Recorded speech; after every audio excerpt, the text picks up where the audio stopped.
India की कहानी हजारों साल पहले शुरू होती है। सिंधु घाटी सभ्यता दुनिया की सबसे पुरानी सभ्यताओं में से एक प्राचीन भारत में फली फूली। लोग अच्छी तरह से प्लान्ड सिटीज में रहते थे, एडवांस्ड ड्रेनेज सिस्टम्स के साथ। वे दूसरे सिविलाइजेशंस के साथ व्यापार करते थे, आर्टिफैक्ट्स छोड़ जाते थे जो हमें उनके जीवन के बारे में बताते हैं।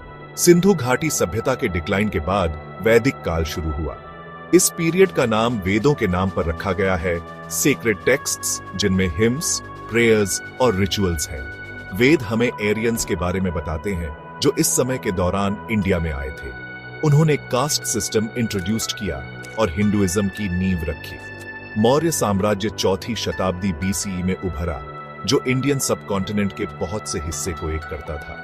सम्राट अशोक, एक पावरफुल मौर्य शासक, को बुद्धिज्म में उनके कन्वर्जन के लिए याद किया जाता है। उन्होंने अपने एम्पायर और उसके बाहर बुद्धिस्ट टीचिंग्स फैलाई, पीस और नॉन वायलेंस को बढ़ावा दिया। गुप्त साम्राज्य, जिसे अक्सर भारत का स्वर्ण युग कहा जाता है, मौर्यों के बाद आया। इस एरा में आर्ट, साइंस और लिटरेचर का विकास हुआ। आर्यभट्ट जैसे गणितज्ञों ने महत्वपूर्ण डिस्कवरीज की, जबकि पोएट्स और प्लेराइट्स ने क्लासिकल वर्क्स का निर्माण किया। गुप्त काल ने भारतीय संस्कृति पर एक अमिट छाप छोड़ी। गुप्तों के बाद भारत ने कई राज्यों का उदय और पतन देखा। दक्षिण में चोल साम्राज्य मैरीटाइम ट्रेड और आर्किटेक्चर में आगे बढ़ा।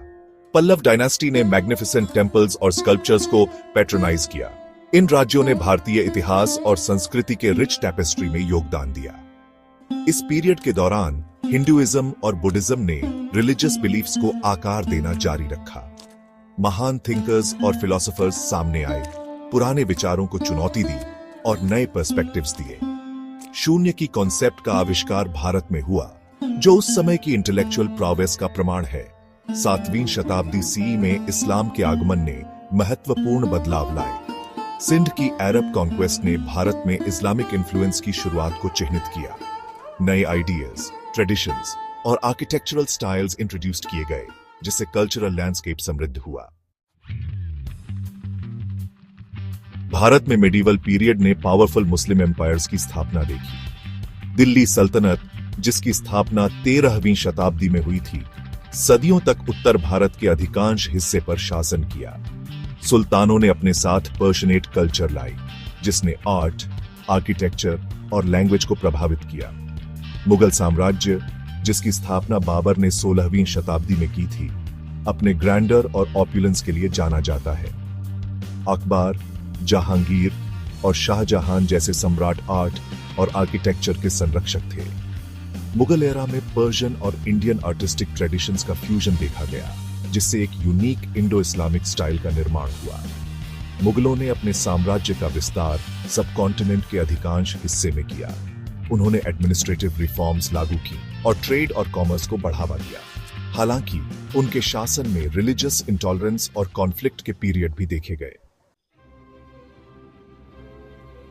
18वीं शताब्दी में मुगल साम्राज्य के डिक्लाइन ने यूरोपियन कॉलोनियलिज्म का मार्ग प्रशस्त किया। ब्रिटिश ईस्ट इंडिया कंपनी, शुरू में ट्रेडर्स, धीरे धीरे भारत पर पॉलिटिकल कंट्रोल हासिल कर लिया। भारत के रिसोर्सेज का एक्सप्लॉयटेशन और उसके लोगों का सप्रेशन व्यापक रिजेंटमेंट का कारण बना। भारतीय स्वतंत्रता आंदोलन ने 20वीं शताब्दी में गति पकड़ी। महात्मा गांधी, जवाहरलाल नेहरू और सरदार वल्लभ भाई पटेल जैसे नेता उभरे, जिन्होंने जनता को आजादी के लिए मोबिलाइज किया। नॉन वायलेंट रेजिस्टेंस और सिविल डिसोबीडियंस के माध्यम से भारतीयों ने सेल्फ डिटर्मिनेशन के अपने अधिकार के लिए लड़ाई लड़ी।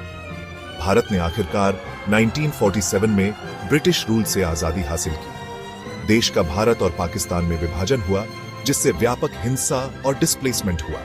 चुनौतियों के बावजूद भारत ने एक डेमोक्रेटिक नेशन के रूप में अपनी यात्रा शुरू की। आजादी के बाद से भारत ने विभिन्न फील्ड्स में महत्वपूर्ण प्रगति की है। यह एक मेजर इकोनॉमिक पावर और टेक्नोलॉजी और इनोवेशन में लीडर बन गया है।